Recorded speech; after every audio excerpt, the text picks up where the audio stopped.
Robredo sa mga volunteer groups ay napakaganda din. Yes, narinig nga natin na, sir, napaka-approachable nga nitong si Secretary Robredo sa mga anti-crime volunteer groups. Pakilarawan ho ito, ano ang treatment, paano ho siya nakikisama sa mga ito?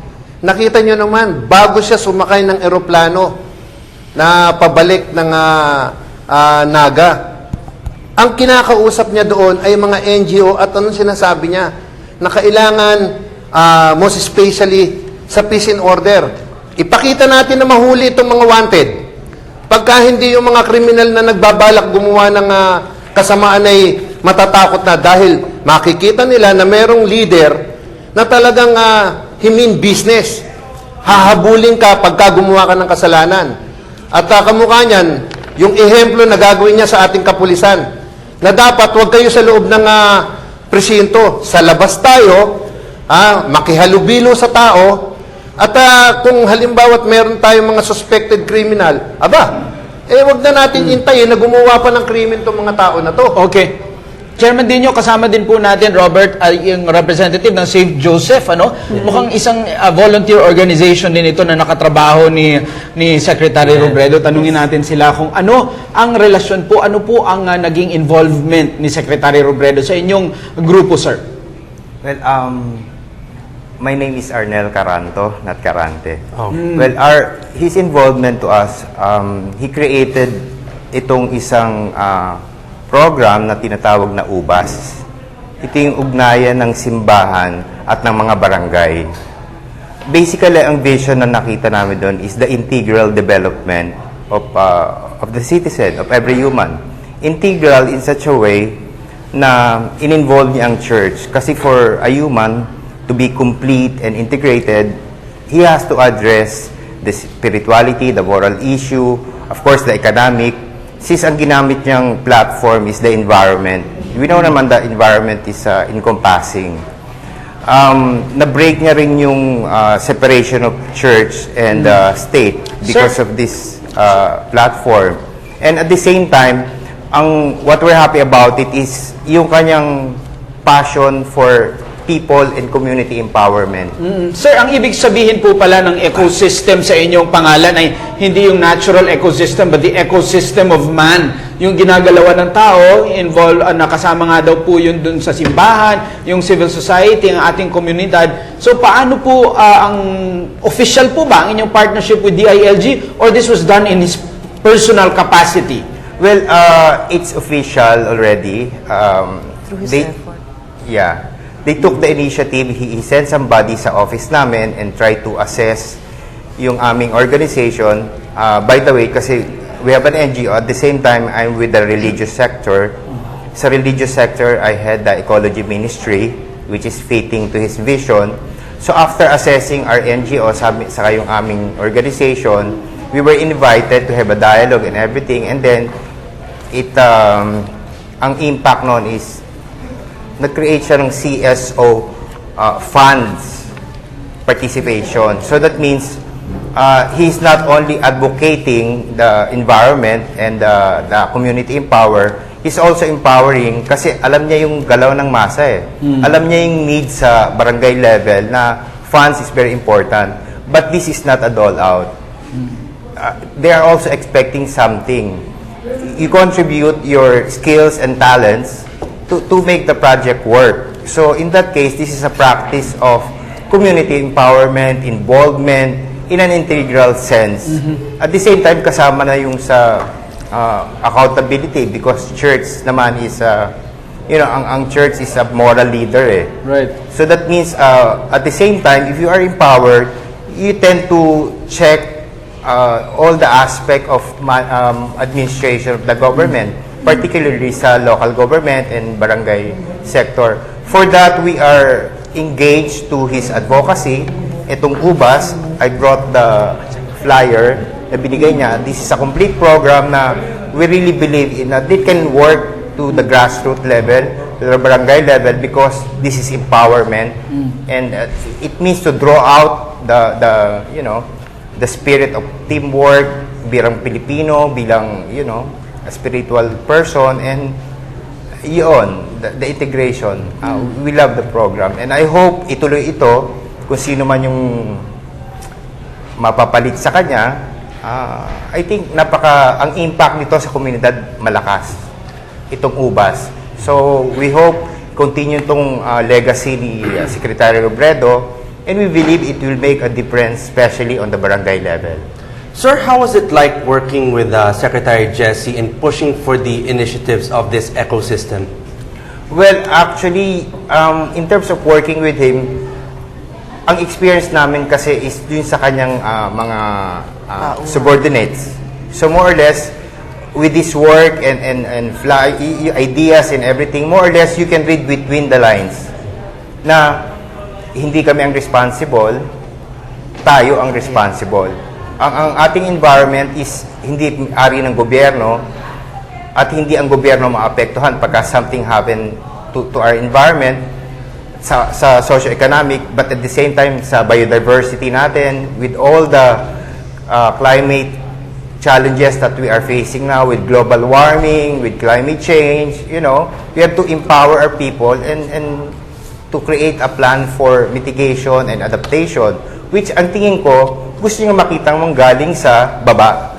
Since tayo naka-emerge sa ating community, so I think the plan for adaptation should come from us.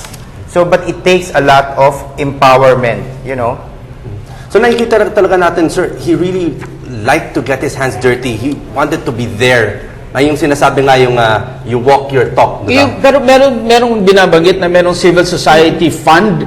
So, Yes. paano yung, sino ang nabibigyan nun at anong mga klase, mga grupo ang binibigyan ng pondo ng civil society fund? Well, we received this last July, I think this is one of his milestone, They will send somebody to assess the barangay. This is very thorough. Sabihin, they will see if you are legitimate, they will see your programs, they will see if you're really immersed into the community, and then they will give you accreditation. I think, hindi ko alam kung you have to apply, but in our case, they went to us. Since I'm also with the City Peace and Order Council, I'm representing the religious sector, siguro that can be one of the leverage, that can be one of the indicators kaya kami pinuntahan. Pero they identified several already. Okay, thank you, sir. Balik tayo sa NAPOLCOM, Angel. Ayan, Opo, Chairman, katanungan naman po, kasi alam naman po natin na si Secretary Robredo ay maraming nababanggit ho sa kanyang mga testimonial na siya ay soft-spoken, very down-to-earth, meron siyang parang tinatawag nilang quiet confidence. Paano naman po sa mga ibang tiwaling mga kapulisan ho natin, paano niya ito ho nagamit para ma-handle ho ito? Pwede ho pala yun? He's so consistent with what he wants insofar as disciplining policemen. So of course he uses the machineries. And what are these? So we have the internal, the external machinery. On one part, you have the People's Law Enforcement Boards, which every city and municipality has.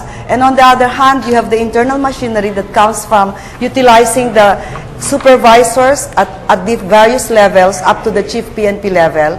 And they are the ones that are being tapped to really push on disciplining the misbehaved policemen. No, well, on the part of NAPOLCOM, we are supposed to be the so-called Supreme Court of the police because we have the appellate jurisdiction, and when either parties are not contented, then they come to us and bring these cases. So, as NAPOLCOM, if you see your boss, the commissioners and the chairman, he's our concurrent chairman. He is the secretary of the DILG, at the same time concurrent chairman of the National Police Commission. So when you see boss like this, they mean business. You have to toe the line. Hindi pwedeng hindi ka ganon din kahigpit at kasigasig sa pagdidisiplina. And you see most often si Vice Chairman Escueta, he speaks to you, naka-arm na yan, kami lahat, naka-ready lahat ng data, the dossier against these policemen. And we see to it that they are dismissed from the service right there and then. Okay. Sa VICC representative naman, Chairman, si Secretary narinig po namin ay nagko-coordinate nga very closely with your group. Ngayon pong wala na po siya. Ano po yung inyong wish doon sa katangian ng papalit sa kanya as far as yung relasyon nga doon sa inyong grupo at iba pa mga volunteer groups? sana maituloy yung vision at gustong mangyari ng ating mahal na Secretary Jess Robredo. Sabi ko nga, sinasayang ng pamahalaan ang kanyang resources. Alam nyo kung ano to, meron kang more than 5 million structured barangay government. You have 42,000 barangay captain, 42,000 barangay secretary, 20 times 42,000 na tanod, and so on. Pag tinotal nyo ho yan, 5 million yan na pwede nyong gamitin sa intelligence gathering, sa pag-monitor natin ng corruption sa karsada. Ibalik na, yun na nga sayang. At nandun na tayo sa pagtukoy. Alam nyo naman ang BACC, crime and corruption. Sino ang pwedeng mag-check ng mga karsadang ginagawa ng pamahalang ito? Barangay. Chairman, Dito, pwedeng i-report ng barangay at lalo na ang NGO, ang simbahan.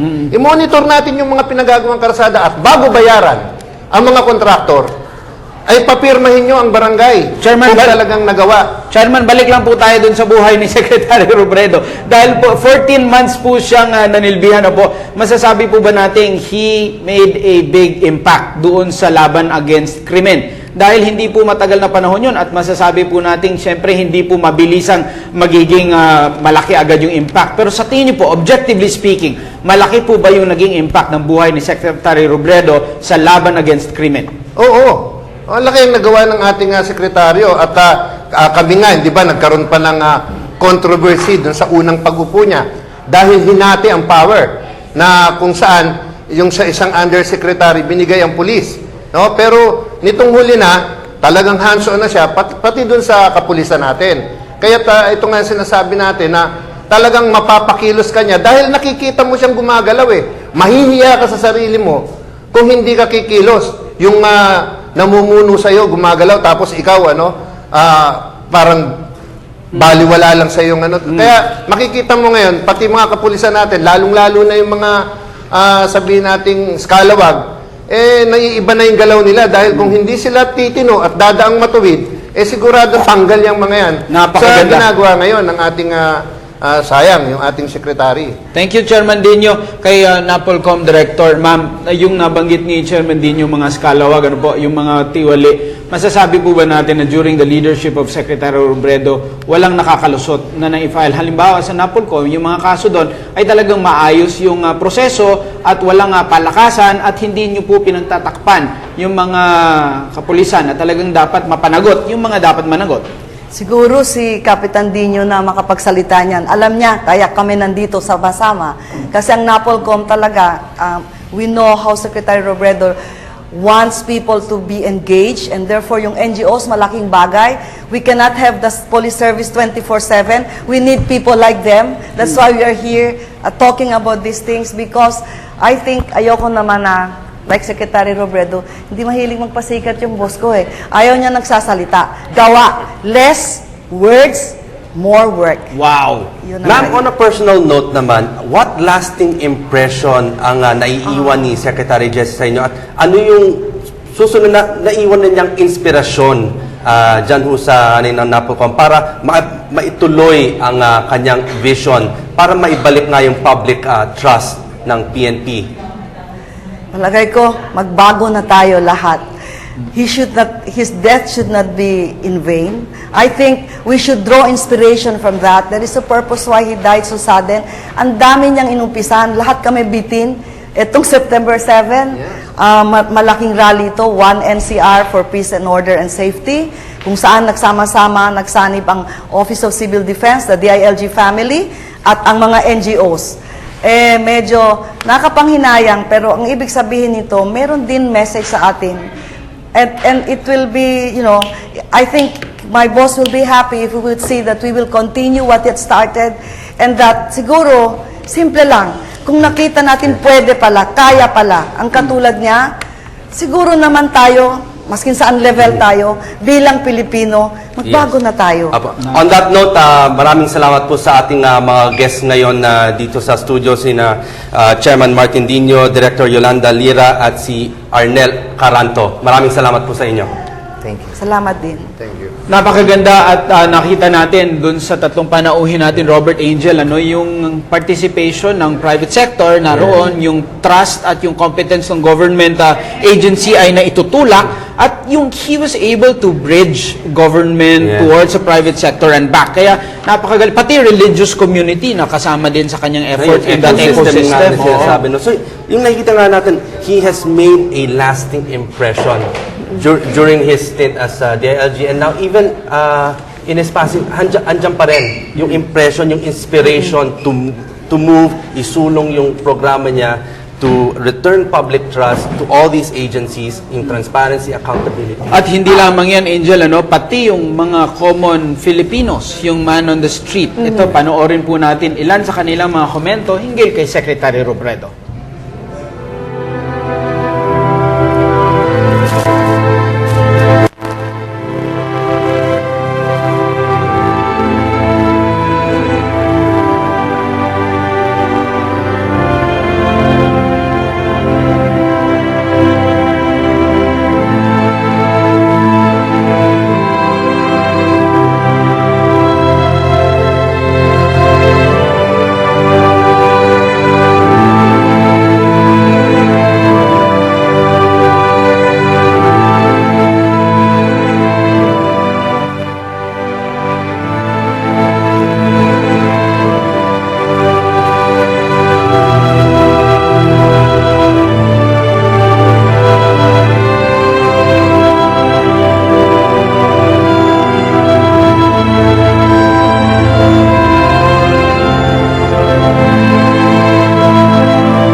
Napakaganda nung ating mga napanood, Angel.